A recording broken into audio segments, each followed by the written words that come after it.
Before I get started, I just want to talk about last night. We got into the jail again last night, and Gerald was really excited. He was so excited. Gerald didn't know what to do with me, man. I just like pulled that poor boy, because Kevin just decided on me. They actually let 5 people in this time, which is really good, and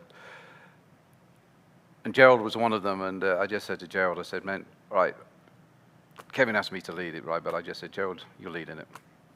And it took him by surprise. He said, I said, what did you say to me? Always ready. So be ready. Yeah. Just go. And it was really a good time. He was awesome. He didn't like being constrained to time, but we have to be constrained to time. Yeah, we had 25 minutes, and he could talk for 55 minutes if he wanted to. But we said, look, you just got 25 minutes, and he got it down. The second pod and the third pod, he got it down, and it was really good. They're open, right? And the people who are coming into the pod, yes, they want to get out of the pods, right, and get a bit of a break. But most of them, because we played some music to them on a speaker, a JBL speaker. Like, this guy writes music, and he plays them, and some of them are really good. And the one was something about Satan is after you, right? The words on that, you could suddenly see people, suddenly their demeanor changed, and they were listening, and they were like attentive, and it was just awesome. And that allowed Gerald to then get up and then just share a little bit, you know what I mean? And it was good. They were receptive. We asked them, if there's anything that we can do for them and pray for them, right? And they were willing to be prayed over, and they got up for prayer. We had one pod who just wanted to do the Lord's Prayer, and we had the Lord's Prayer spoken with all of those men just almost shouting out the Lord's Prayer, and it was just a moving moment. And then there was one guy, I think in the first pod, that I recognized him, and I recognized him from the first time I was in, and he just said, how do I connect when I get out? I said, oh, that's very easy. I said, Crystal Rock, Wow Church, any church, Celebrate Recovery. People already know about Outcast. A lot of people already know about Outcast. You're probably going to get some people reach out to you, Brian, because some people said they were going to try and hit you up somehow, right? But in there, they're limited in their resources, right? But this one guy, he just said, what do I do? I said, so are you getting out soon? He says, no. I said, 3 years, right? And I said, okay. And he says, but I want to tell you that when you came in last time, you prayed for me, right? You and 2 others prayed for me because I was facing life in jail, right? That's what he said. He was going to have a life sentence. That's what they offered him, 20 to life. And he said, you prayed over that specifically. And then what happened was that they gave him 5 years instead. And he was happy with 5 years, right?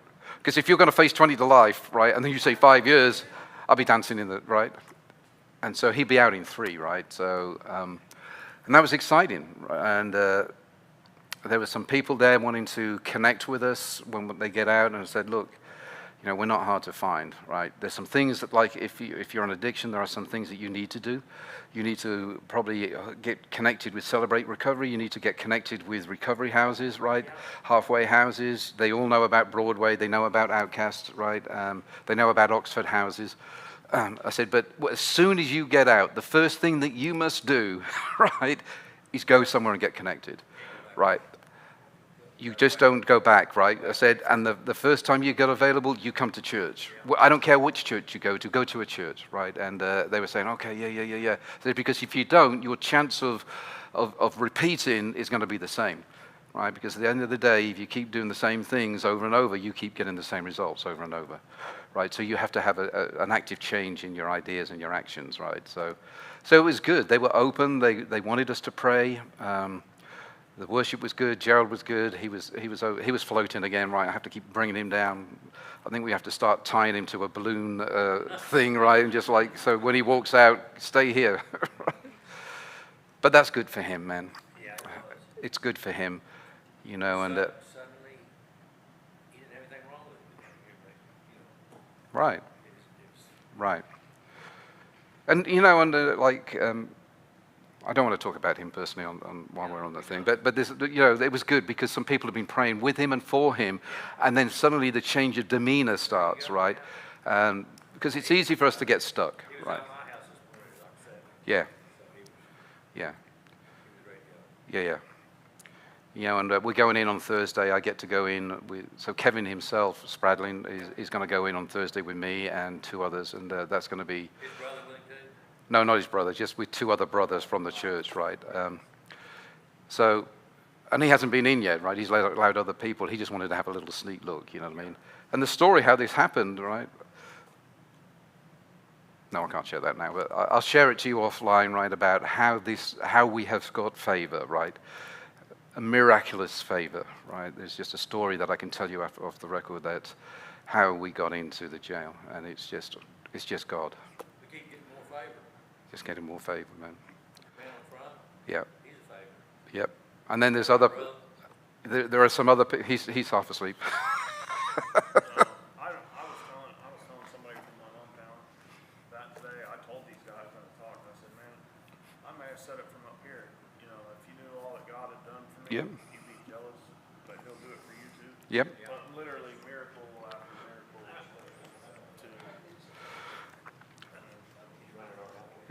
They're a captive audience, literally, right? And they're open.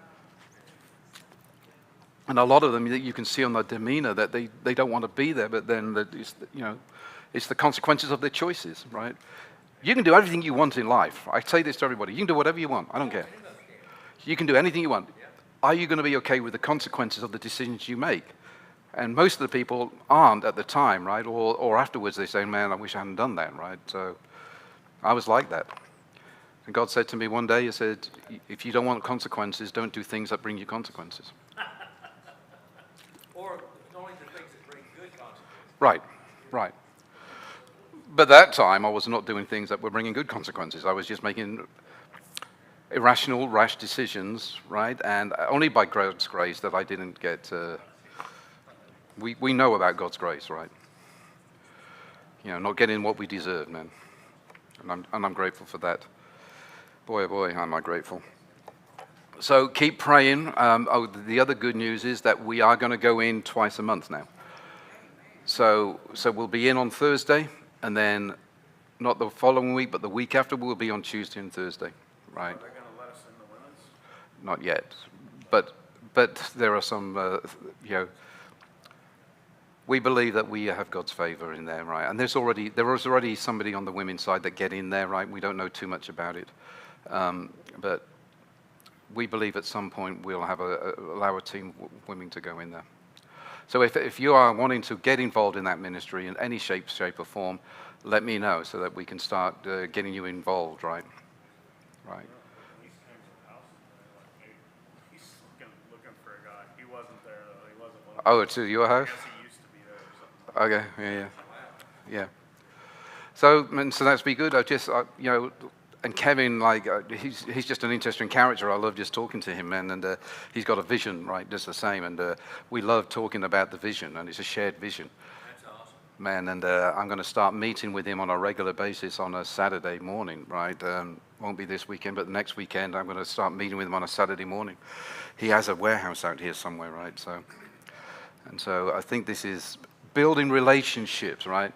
I'm just interested that I get this in the thing, right? Because I'm about building relationships with everybody around, you know what I mean? So it's about that. And then Kevin was saying that he's got somebody coming on his team that's going to that has a access to prison ministries as well as jail ministries, and there's a difference, right? And that's something that I'm excited about as well. Because I had signed up for prison ministry a long time ago, back in the Fort Worth area, but it never came through. And you have to go through you have to pass background checks for that and everything, right? It's not easy to get into the prisons, right? Huh? You can't have felons. There has been some exceptions made. Oh, yeah, I know a guy that's Yeah, been to prison 7, 8 times that's in. He goes, but, yeah. In Texas, it was a little bit difficult. The you different. got to be vetted though. Yeah, you have to be vetted, right? And you have to be part of a ministry that's going in, right? You just can't just go in. Wacky Willie can't just walk in and say, I want to go in, right? You know, so I'm excited about a lot of stuff that's happening at the moment. So just keep praying, right? Because the prayers are being answered. That just to heard that man and to see the grin on his face when he actually opened up and said, yeah, I was 20 to life into 5. Man, I know I would have been happy. You know what I mean? And he'd be out in 3. And he knew Jim, and he knew this church. He says, I know where you are. I'll be there. I said, I okay. hope he takes advantage Yeah. of the opportunity God's given him. Yep. That's huge. I mean, Yeah. always remember that. And there's a man who goes in, right, that he had been sentenced to 75 years, right? And he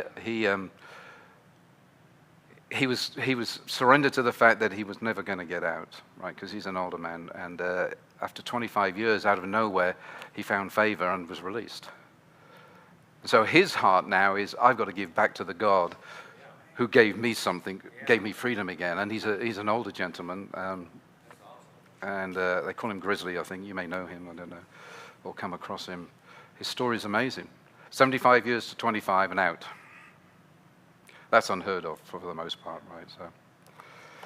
So keep praying, man. It's exciting times. So. Okay, so where we are, man, Philippians, yeah. So last week when we walked through Philippians, we went through the first 3 verses, right? And we looked at conflict and how conflict should be handled. And specifically, we looked at 2 women in Paul's church who weren't getting along. Imagine that. It could be 2 men who can't get along. I've known that too as well, right? So it wasn't just women.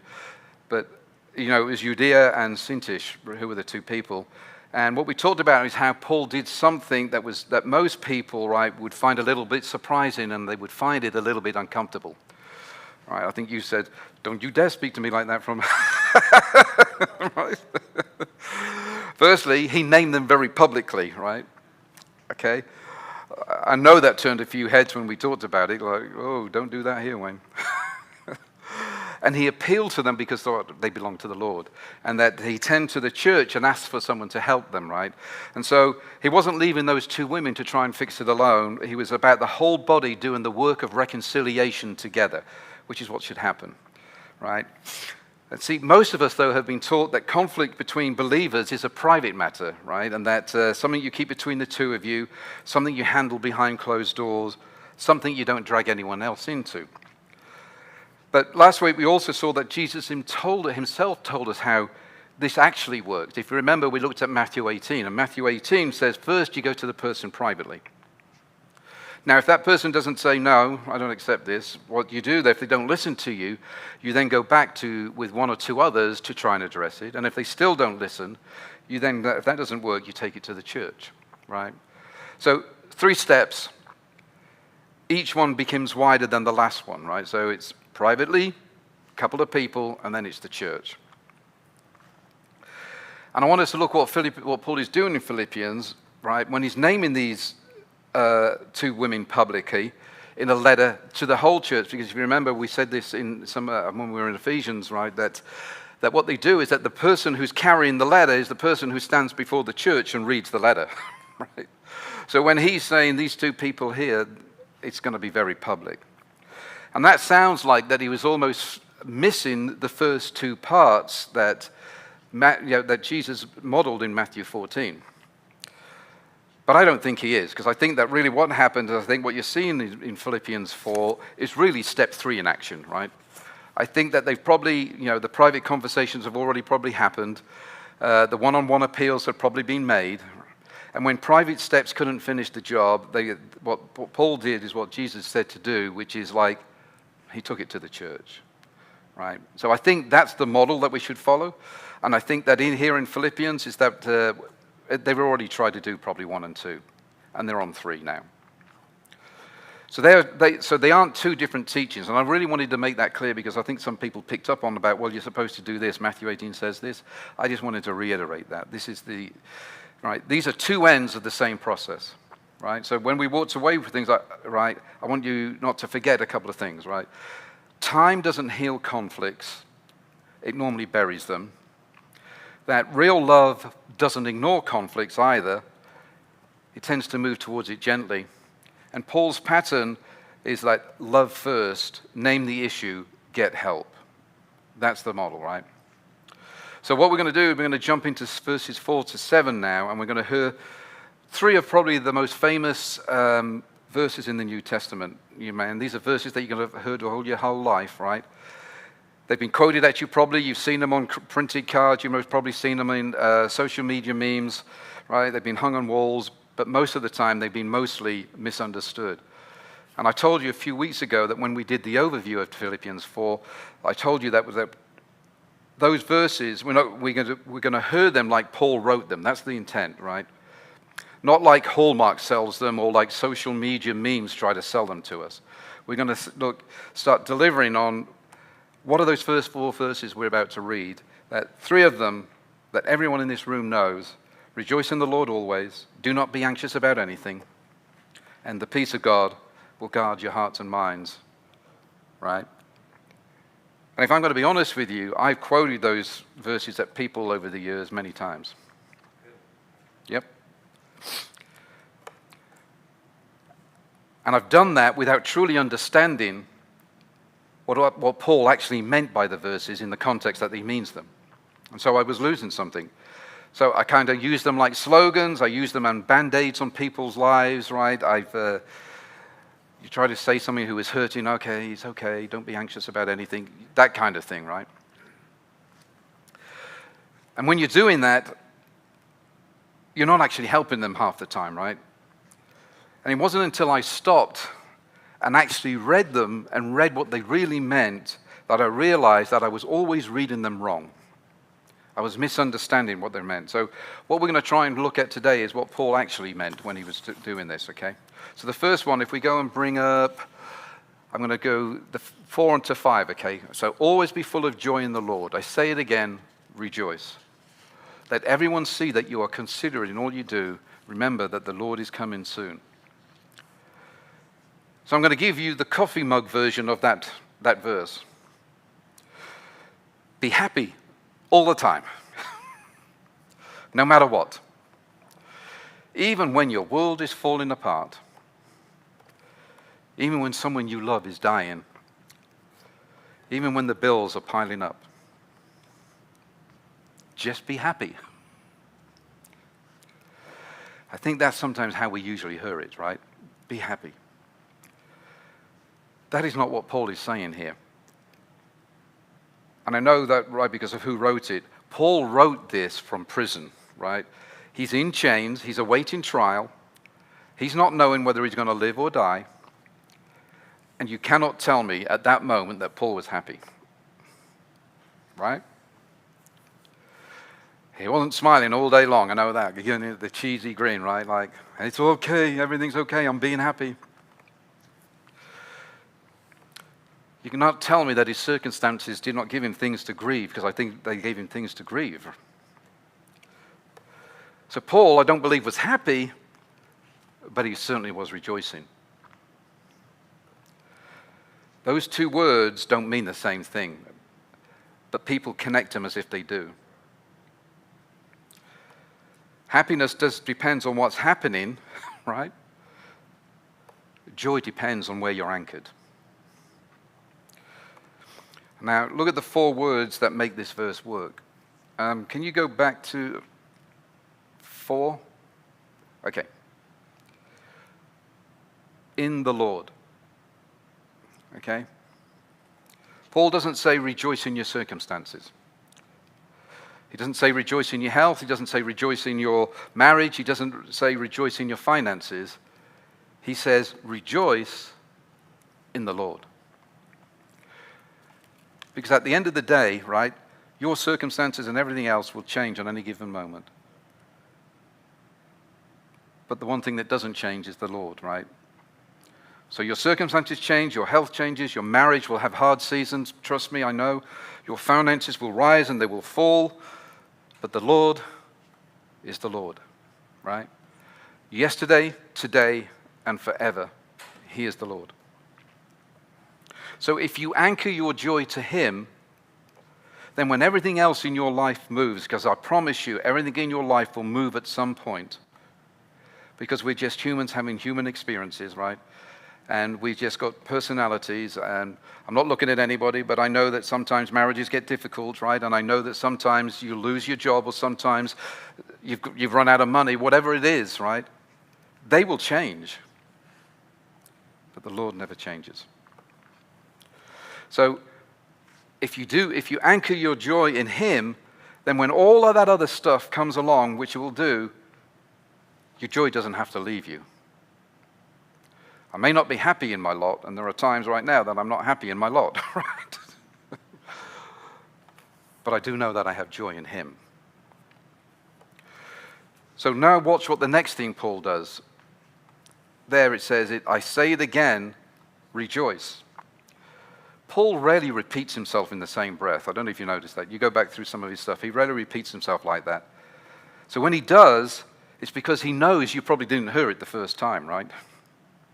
So what he's saying is he's not being repetitive deliberately, he's being emphatic, right? He's reinforcing a point.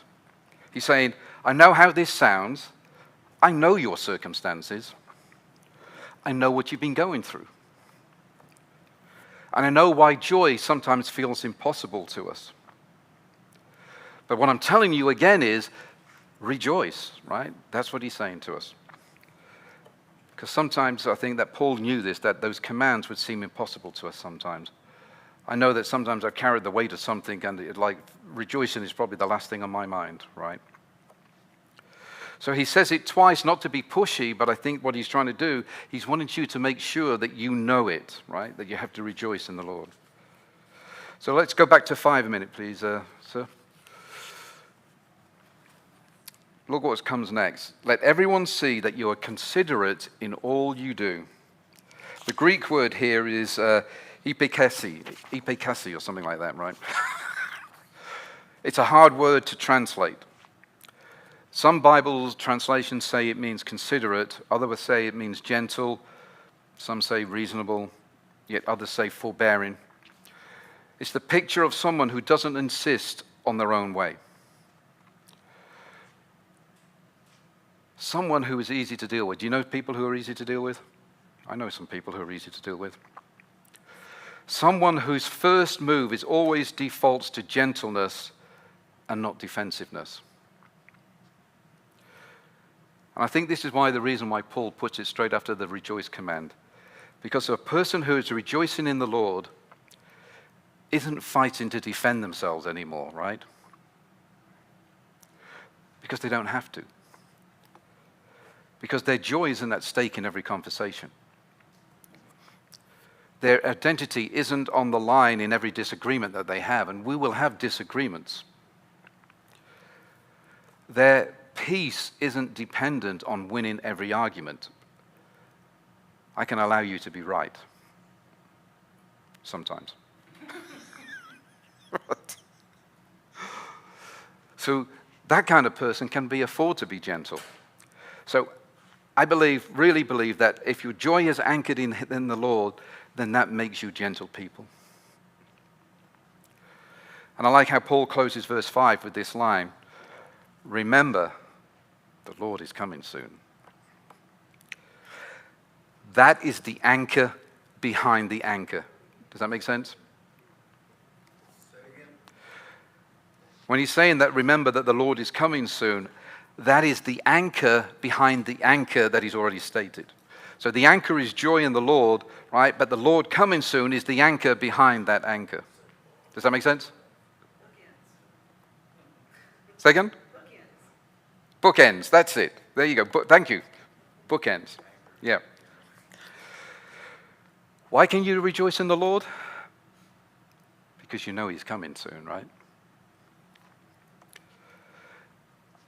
This is the good news, and it's really good news. We're not going to be here forever. Thank goodness for that. This trial, all the trials that we go through in our life, and sometimes they're trials, sometimes they're ordeals, this life will not last forever. This suffering is not going to last forever. Somewhere down the line, the Lord is coming. Justice is coming. Home is coming, right? Which means, really, that all your circumstances right now, all the stuff that you're going through, they have a shelf life. Right? They've got a shelf life. But your joy in the Lord does not have a shelf life. So let's go to verse 6, please, sir. Do not be anxious about anything. I love it. Don't worry about anything. Instead, pray about everything. Tell God what you need and thank him for all that he has done. So you want the coffee mug version of that one? I'll give it you. Stop being anxious, all right? Stop worrying. Take a deep breath. Yeah. Trust God. Fake it till you make it, right? Have you heard that? No, that's a good. Fake it till you make it. Just have a little more faith. Do you ever remember that song, Faith? You got to have faith. Just got to have faith. Can't remember his name now. He's British. Huh? George Michael, yeah? You just got to have faith. I won't sing too much. Yes, he was. Yeah. This, do not be anxious about anything, has been quoted at more hurting people than I could have to imagine. That's probably the more than any other of his verses in Paul's letters. It's been used at someone in the middle of a panic attack, right? At a parent whose child is in the hospital, at a spouse whose marriage is falling apart. Do not. Are you okay there, Brian? Do not be anxious about anything. Be anxious for nothing, right? What I want you to know is that Paul isn't saying that prayer replaces medication, for example, for someone with diagnosed anxiety disorder, right? Paul is talking about the spiritual response to fear that any believer can practice, right? Alongside whatever medical care you may need. I have seen this being used so badly to tell people, get off your medication and do not be anxious about anything. And I have seen nightmares as a result of that. Don't do that. Seek medical help. Seek medical advice. Right? What? No, right?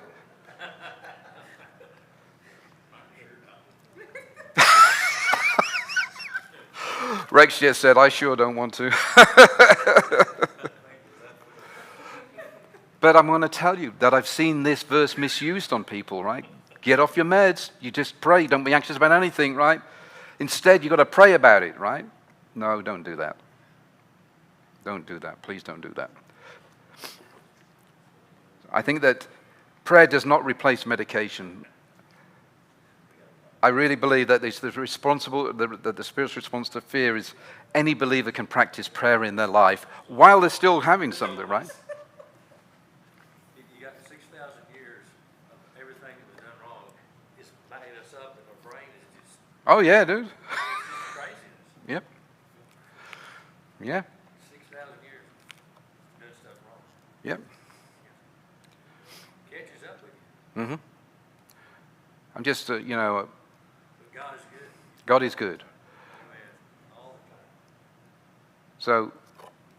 So the bottom line is that, be anxious for nothing, right?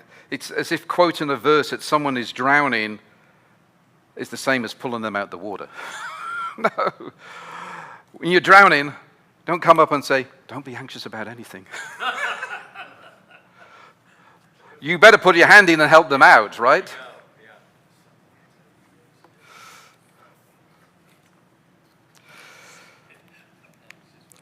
The word, I want you to understand, right, that what Paul is saying here is that the Greek word for worry here is a word called merimenate, right? So it literally means to be pulled in pieces, right?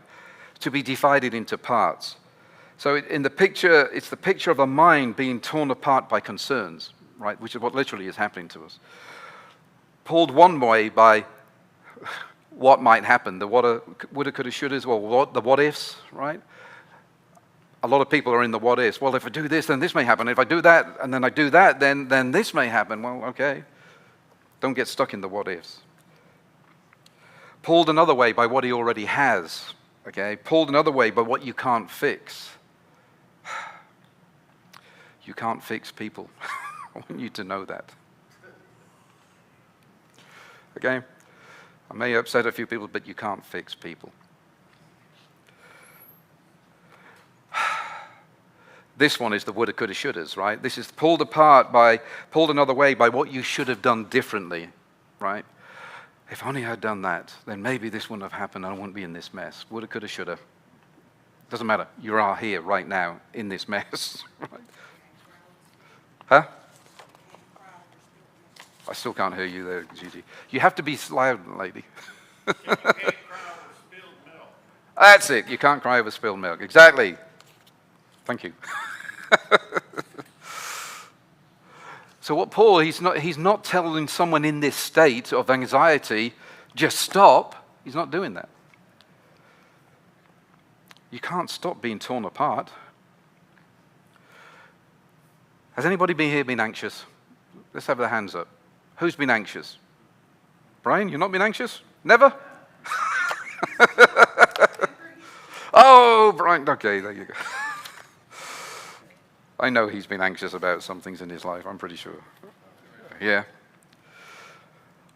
This is what I've learned. Willpower does not get you out of anxiety, right? I have tried willpower to say, I'm not going to be anxious, I'm not going to be anxious, and the more I say I'm not going to be anxious, the more anxious I become, right? Positive thinking doesn't work either. Do you ever remember Kelly's Heroes? Yeah. Donald Sutherland on the tank? Yeah. Think positive vibes, man. Right? That doesn't work. Kelly's Heroes. Yeah. That's it. It was in Kelly's Heroes. Yeah. Positive thinking doesn't work. You ever notice, like, if it's somebody else's situation, like, for instance, you're talking to those guys that are facing a life sentence. Yeah. And it's easy to say with actual, not fake faith to them, don't worry, this is in God's hands. He controls the judge, everything, right? And you have 100% Oh, yeah. faith in God.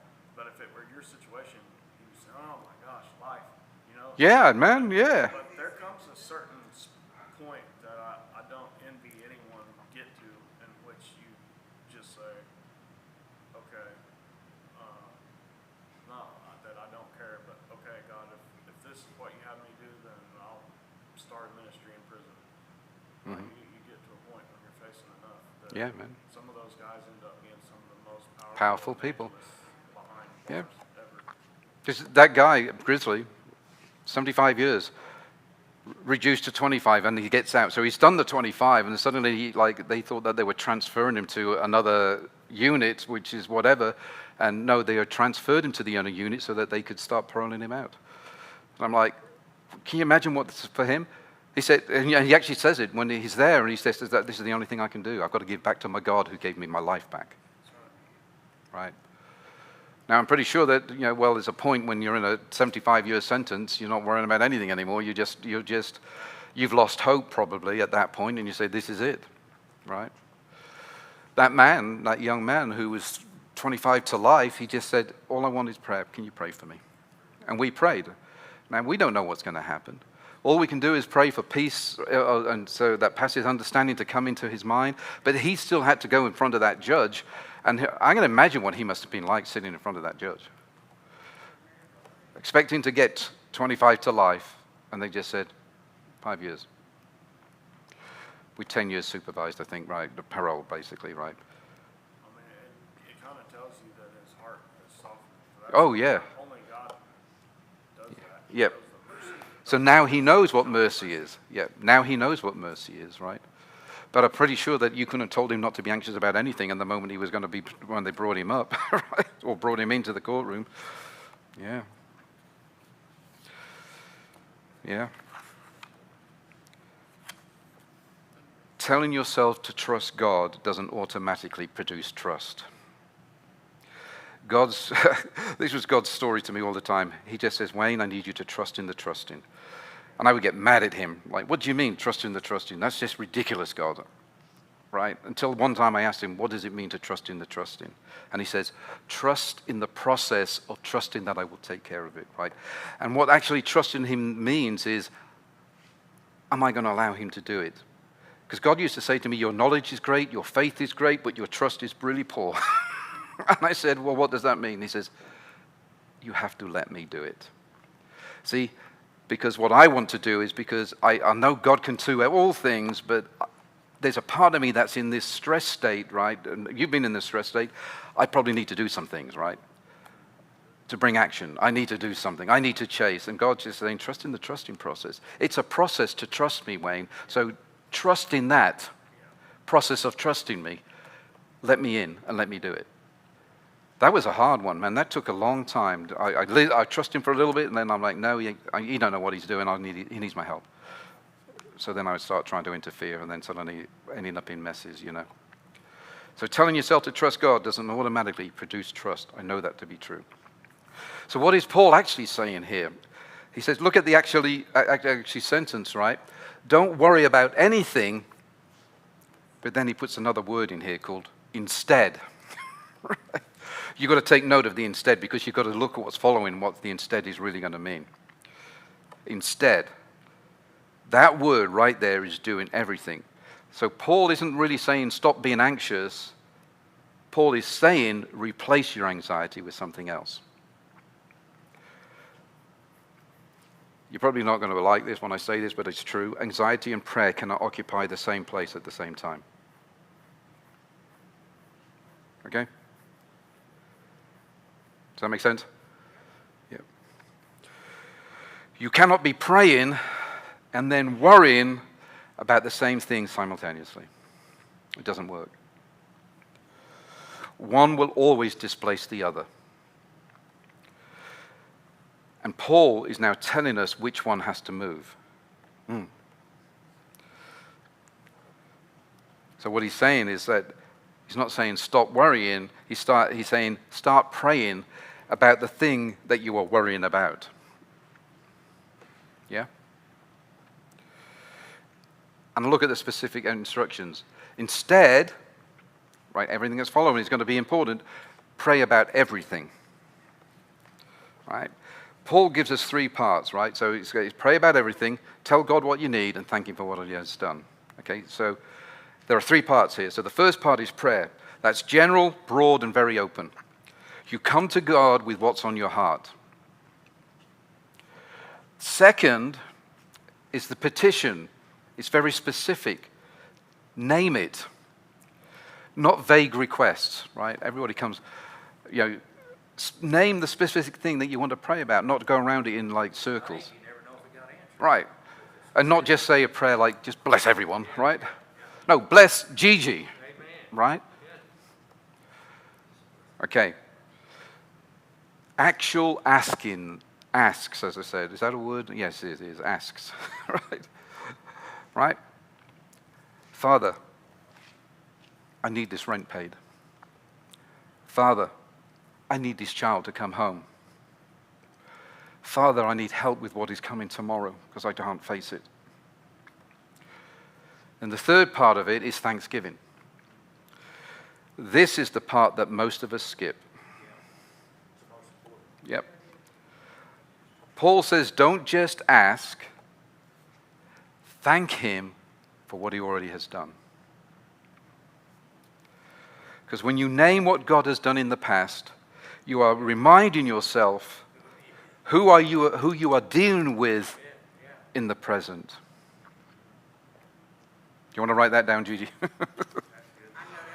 Oh, you know that one by heart.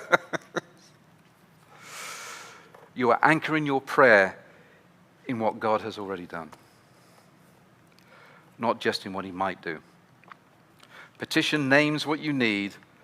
Thanksgiving names who you are trusting. Okay? Let's go to verse 7, please, sir.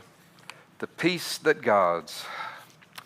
Then you will experience God's peace, which exceeds anything we can understand. His peace will guard your hearts and minds as you live in Christ Jesus.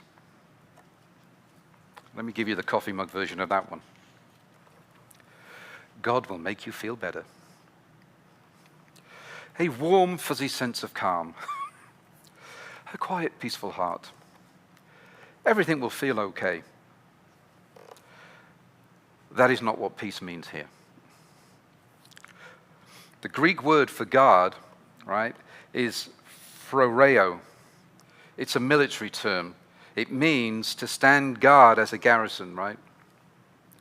A garrison, right, you know what a garrison is. It's soldiers stationed at a very strategic point.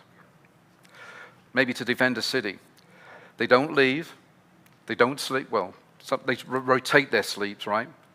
They stand watch. They protect.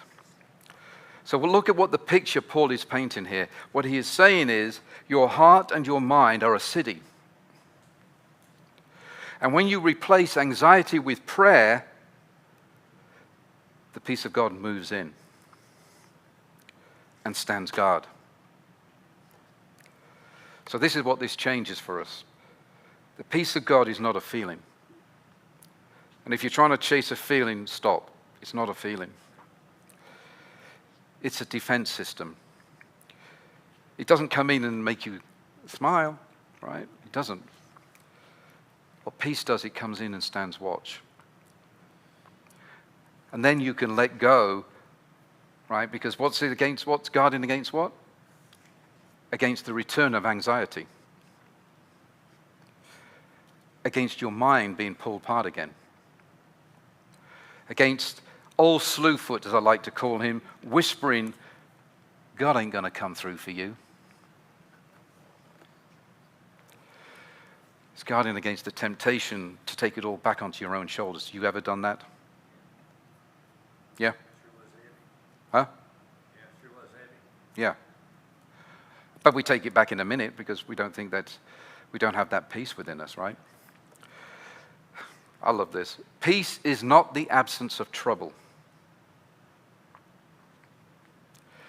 It's the garrison that holds you together when trouble comes. And I promise you, trouble will come at some point in your life, right? And the one thing that Paul says in that first section, he says, this peace will exceed anything we can understand.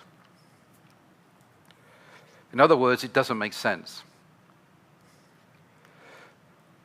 Given the circumstances sometimes, right? Whatever those circumstances are, given those circumstances, you shouldn't have peace, right?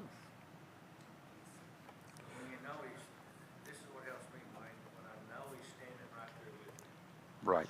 He's literally got me. Right. That's the guarding, right? Because Right. he's got me. Yeah. If I can get my mind to where he's there, I'm done. It's over. Right. Move safe. That's the guardian of your heart and your mind, which is the city, right? So it's important because given some of our circumstances, we shouldn't have peace. That man who was facing 25 or 20 to life shouldn't have had any kind of peace because his circumstances were going to tell him, man, you're going to go down, boy. Right? He had reasons to be anxious. Given what you're facing sometimes, you shouldn't be able to sleep, right? Given the diagnosis, maybe sometimes you shouldn't be able to breathe, right? Catch your breath sometimes, right? But you do. Isn't that amazing? You still function. Because the peace doesn't come from your circumstances making sense. I want to make sense of them. I want to order everything so it's all in my own, up here, my own understanding, right? His peace exceeds anything that I could ever understand.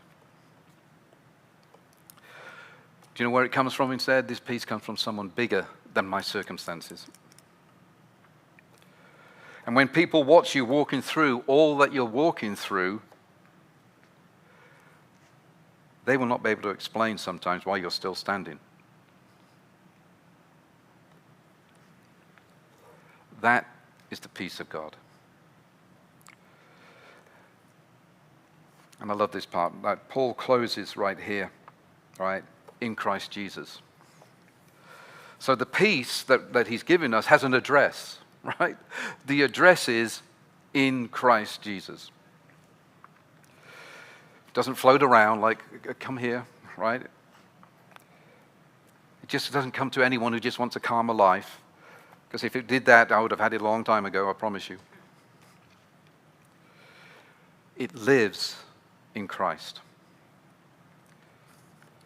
Which means to have it, you have to be in him.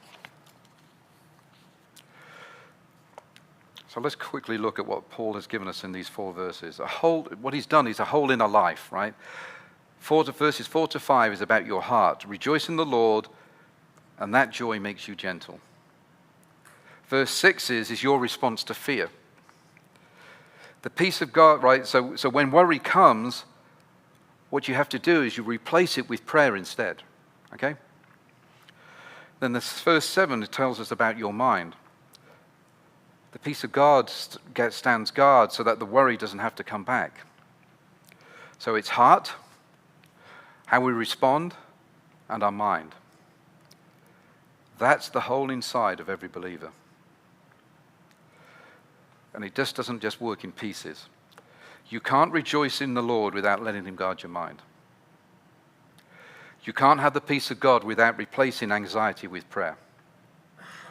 And you can't pray honestly without being anchored in joy. That doesn't depend on the circumstances. It's all one life, right? So joy anchors the heart, prayer displaces the worry, and peace stands guard so worry doesn't come back. I don't know about you, but I think some of us, certainly me, I've been reading these verses like slogans for years, right? Sometimes using them as a weapon without meaning to use them as a weapon. Sometimes hurting people without realizing that I'm hurting people, right? See, rejoice always sometimes feels like it's a demand. Be anxious for nothing, right? It feels like an accusation on us. The peace of God, and we wondered why we never seem to have it. Maybe tonight, hearing them actually how Paul meant them to be heard is the first time they have felt like good news for us. See, joy isn't a demand, it's an anchor. Peace isn't a feeling, it's a garrison. And prayer isn't just a religious duty. And that's what many people believe it is, just a religious duty. It's the mechanism that God has given you to move worry out of the room. And let his peace stand guard in its place. So as always, I'd like to give you 4 questions, Gigi. Where my sheets at? Hey, good point. I will make a note that I'll probably forget. Who would actually help with a sheet? Yep, okay, I'll start working on a sheet. Okay, 4 questions that I'm going to let you sit with. You ready? Yes. Where is my joy anchored right now? In the Lord, or in something that can move? Huh? False idol. A false idol. A false idol. Yeah.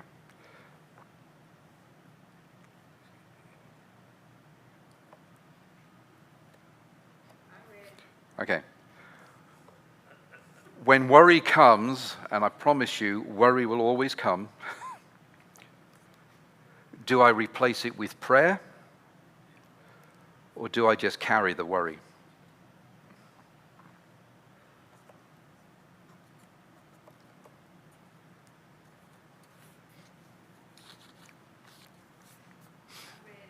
Okay. Is the peace of God standing guard in me,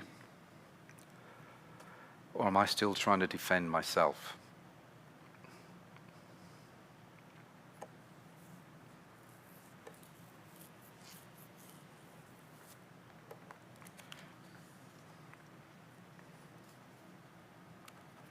Trying to hoop myself. Or trying to defend myself? Ready. Okay. Which of these 3 verses that we've read? 4 verses. I just realized that when I said it. Which of these 4 verses? Well, they're actually in 3 blocks. It's 4 and 5, then 6, and then 7, right? So, which of these verses did I need to hear most? Which did I most need to hear fresh tonight?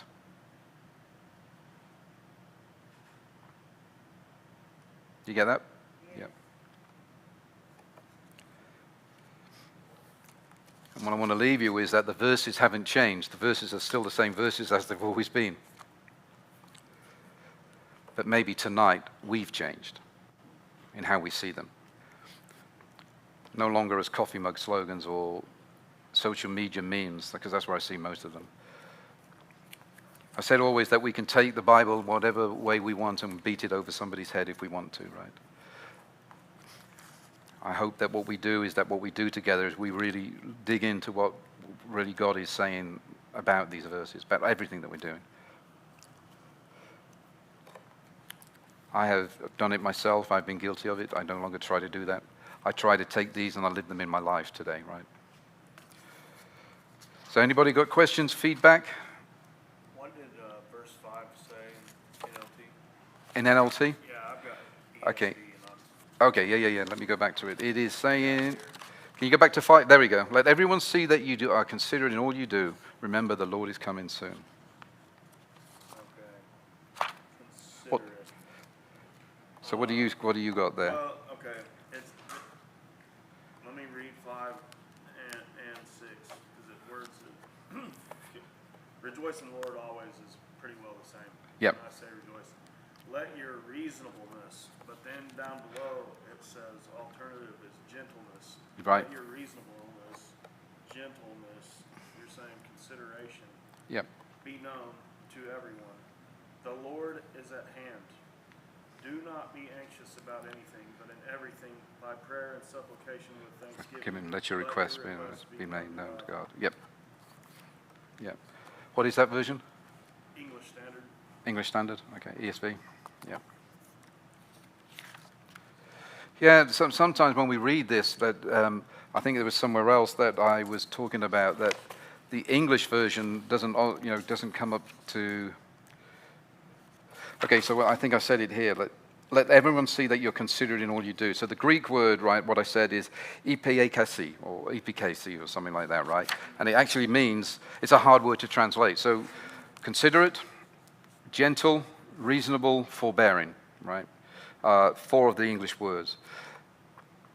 So it's the picture of someone who doesn't insist on their own way, which is what we were saying, right? So in other words, it's someone who's easy to deal with, right? In other words, that their default mode is gentleness. Does that make sense? Yeah. I sometimes like getting other versions out, right? Because I like NLT, but I'm an NIV man, and NIV is, well, that and King James, the old King James, not the new King James. You know, the one that smites people and things like that. So, yeah. Because sometimes you can get different meaning, and I like to go to Greek. I go always back to the Greek. What does the Greek say? So, anybody else? No? Going once, going twice?